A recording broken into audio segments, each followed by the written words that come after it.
आज की यह कहानी वेस्ट बंगाल के एक छोटे से गांव की है, जहां के लोग खुशी से अपना जीवन यापन कर रहे थे। लेकिन एक दिन दोपहर में एक 40 से 45 साल का व्यक्ति कहीं बाहर से अपने गांव आता है। गांव के तिराहे पर एक बहुत ही पुराना बरगद का पेड़ था। व्यक्ति की नज़र उस पेड़ पर जाती है और वो देखता है कि यहाँ पर दो जवान लड़कों ने खुद को सुसाइड कर लिया है। उन्हें देखता है और हक्का बक्का हो जाता है और सोचता है कि क्या होने लगा हमारे गांव को। अचानक जवान लड़कों ने सुसाइड क्यों कर लिया। चिल्लाते चिल्लाते गांव में पहुंचता है। कुछ ही मिनटों में गांव के सारे लोग उस बरगद के पेड़ के पास इकट्ठा हो जाते हैं। गांव का एक व्यक्ति कहता है कि 12 बजे के लगभग मैंने इन दोनों लड़कों को यहाँ पर खाना खाते हुए देखा था और 1 बजे के करीबन इन्होंने यहाँ सुसाइड कर लिया है। आखिर इन्होंने ऐसा क्यों किया, क्या वजह रही होगी। फिर गांव वालों ने पुलिस को बुलाया, फायर ब्रिगेड को बुलाया। फायर ब्रिगेड वालों ने उसके शव को उतारा, उनका अंतिम संस्कार वगैरह किया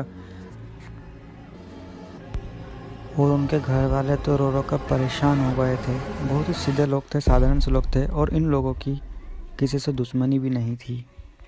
और ये क्यों किया उन लड़कों ने, उस समय तो यह कारण बिल्कुल भी समझ आया ही नहीं। उनके परिवार की हालत रो रो के बहुत बेहाल हो चुके थे। पुलिस वालों ने कहा कि तहकीकात होगी, मामला दर्ज होगा, रिपोर्ट होगी। ये अपना काम तो कर रहे थे, लेकिन इन दोनों की मौत के बाद ही गांव वाले कुछ अजीब और गरीब एक्सपीरियंस कर रहे थे। मतलब आज इन्होंने अपना ये खेल कर दिए। इसकी अगली ही रात से ये गांव के हर एक व्यक्ति को सपने में दिखाई देने लगे और सपने में आकर ये कहते कि गलती से भी शाम के समय अपने घरों से बाहर मत निकल जाना, वरना सोच लेना तुम्हारा पूरा खानदान बर्बाद हो जाएगा। तुम्हारी जान निचोड़ कर छीन कर हम अपने साथ लेके जाएंगे। जब दिन निकला, गांव वालों ने सबने इस मुद्दे पर बात करी तो सबके पैरों के नीचे से ज़मीन निकल गई कि सेम सपना सबको कैसे आ सकता है और सबको एक ही बात कैसे कह सकते हैं। अगले ही दिन गांव के लोगों ने ये सोच लिया कि सभी को ऐसा सपना आया है। गांव के तिराहे पे ही उन लड़कों ने इतनी गंदी हरकत करी है, कुछ न कुछ गड़बड़ हो सकती है अपने गांव में। एक काम करते हैं, सचमुच में शाम के बाद हम बाहर निकलेंगे ही नहीं। अगली ही शाम से लोगों ने शाम को अपने घरों से निकलना बंद कर दिया है। ऐसा नहीं था कि सिर्फ शाम की ही दिक्कत थी, दिन में भी अगर कोई व्यक्ति बाहर निकलता था तो उन्हें दिन में भी अजीब सी रोने गाने की आवाज़ें सुनाई देती थी, चीखने चिल्लाने की आवाज़ सुनाई देती थी। जिस बरगद के पेड़ के ऊपर इन लोगों ने ये काम किया था, वह बरगद का पेड़ बहुत ही ज़्यादा पुराना था, लेकिन कुछ ही दिनों के अंदर ये कांड होने की वजह से वह पेड़ कुछ ही दिनों में पूरा सूखा हुआ हो गया और वह पेड़ पूरा ऐसा दिखने लगा जैसे कि सिर्फ लकड़ी की टहनी बची हुई है। सब कुछ हरा, पेड़ पूरा सूख गया। गांव में किसी की नज़र लग गई थी। रोज रोज किसी की तबीयत खराब हो रही है, अकाल मृत्युआं हो रही है, कभी कोई भी मर जा रहा है। बहुत सी तकलीफ़ें आ रही थी। गांव वालों को लगा कि हमारे हाथ से सब निकल गया। तो आखिरकार गांव के सरपंच जी ने ये फैसला लिया कि हम अपने गांव से किसी को भेजेंगे और दूसरे बाजू वाले गांव से एक प्रसिद्ध बाबा जी को लेके आएंगे। प्रसिद्ध बाबा जी अगले ही दिन पहुंचे यहाँ पर। गांव में एंटर करते ही बाबा जी कहने लगे कि यहाँ पर कुछ तो ठीक नहीं है। यहाँ पर नेगेटिव एनर्जीज, मतलब नकारात्मक ऊर्जा का प्रभाव बहुत ही ज़्यादा है। इस गांव में मंदिर तो होगा, हमें उस मंदिर में जल्दी से ले चलो, हमारा ऐसे बाहर घूमना अच्छा नहीं है। फटाफट बाबा जी को मंदिर लेके गए। बाबा जी ने कहा कि बहुत बड़ी विपदा आने वाली है इस गांव में, जितने भी लोग हैं गांव के सभी को फटाफट मंदिर में लेकर आओ। मंदिर थोड़ा बड़ा था और कुछ ही मिनटों में पूरा मंदिर गांव वालों से भरा गया। पंडित जी कहते हैं कि इस मंदिर में जो माता काली का मुंह है वो गलत डायरेक्शन में क्यों है। गांव वाले कहते हैं कि कुछ काम पड़ा था, इस कारण हमने इस डायरेक्शन में कर दिया था। हमेशा ऐसा ऐसा नहीं था, लेकिन पुजारी जी, हमारा यह मकसद नहीं है कि हम आपको यह मंदिर के हालात देखने के लिए बुलाएं, बल्कि हम हमारे गांव के बारे में आपसे जानना चाहते हैं कि गांव में किसकी नज़र लग गई है और क्यों लग गई है। गांव के लोगों ने बताया कि उस तिराहे के पास बरगद के पेड़ में जब से 2 लड़कों ने कांड किया था, तब से सब गांव में तहस महस हो गया है। प्लीज़ आप कुछ कीजिए, आपकी बहुत मेहरबानी होगी। अब तो हमारे लिए एक एक घंटा काटना भी इस गांव में इम्पॉसिबल सा हो गया है, लेकिन क्या करें, हमारा गांव है, हमारा घर बार है, ऐसे ही छोड़ के नहीं भाग सकते।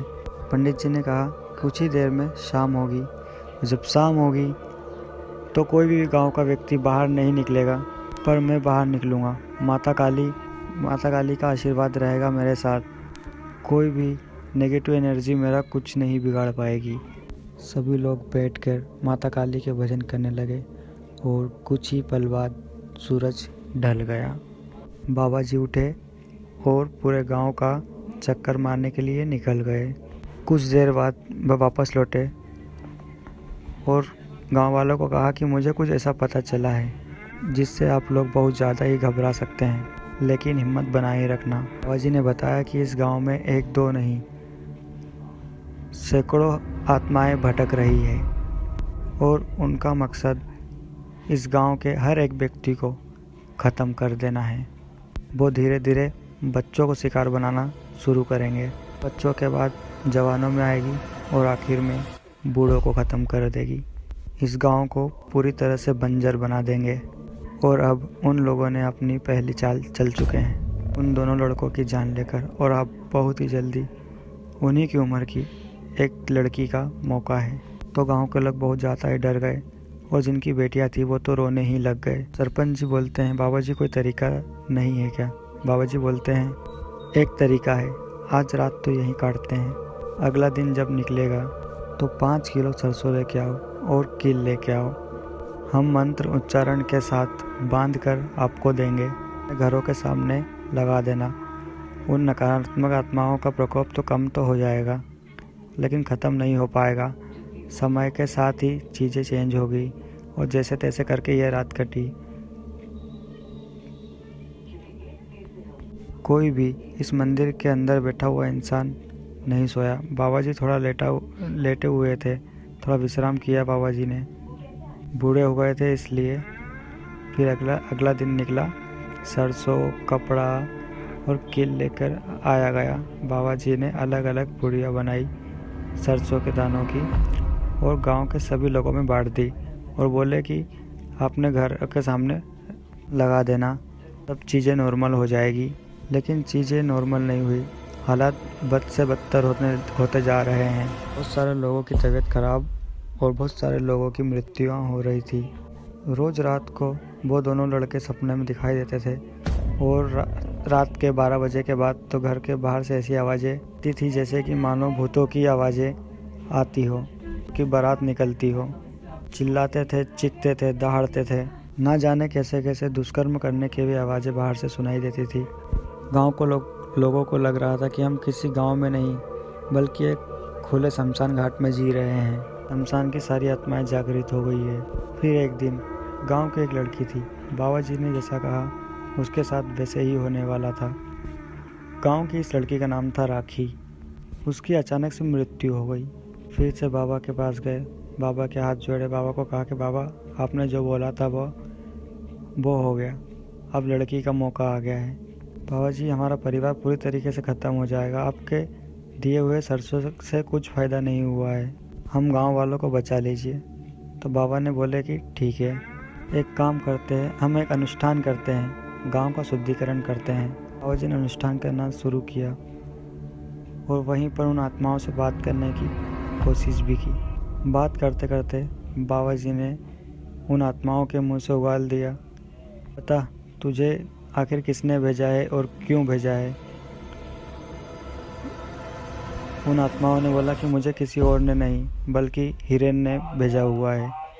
गांव के लोगों ने जैसे ये हिरेन का नाम सुने तो ये अचानक से हक्के बक्के रह गए। लोगों के बीच में ढेर सारी बातें होने लगी कि आखिर हिरेन ये क्यों करेगा। हिरेन एक सीधा साधा लड़का था गांव का, आदमी खेलेंगे। 40 या 42 साल का आदमी था जो कि बिन ब्याहा था। इसके घर पे कोई भी नहीं था, सभी लोगों की मृत्यु हो गई थी। बाबा जी ने बोले कि इस हिरण ने ही किया है जो भी किया है। तो गांव के लोग गुस्सा हो गए, बोले ख़त्म कर देंगे उसको, ये क्या कर रहा है हमारे गांव के साथ। बाबा जी ने बोले कुछ भी करने की कोशिश करोगे, उसे मार भी डालोगे ना, तो उसकी आत्माएं तुम्हारे गांव को बर्बाद करने पर तुल जाएगी या बर्बाद ही कर देगी पूरे गांव को। जो इंसान जीते जी इतना खतरनाक हो सकता है, गांव पे इतना खतरनाक काला जादू कर सकता है जिससे आपके गांव पे सैकड़ों आत्माएं ऐसे ऊपर नीचे घूम रही है। सैकड़ों आत्माएं हर एक व्यक्ति की जान लेने के लिए आतुर है। तो सोचो, मरने के बाद वो क्या कुछ नहीं कर पाएगा। अभी तो इंसानी शरीर में है, तो बंधनों में है प्रकृति के, फिर वो छूट जाएगा, मानो कि कोहराम मचा देगा। अगर उससे निपटना है तो हम लोगों को भगवान की शक्तियों की मदद लेनी होगी। बाबा जी बताइए क्या तरीका है, कैसे मदद ले सकते हैं। बाबा जी ने बताया कि जितनी जल्दी हो सके गांव के बिल्कुल मध्य में, गांव के उस तिराहे में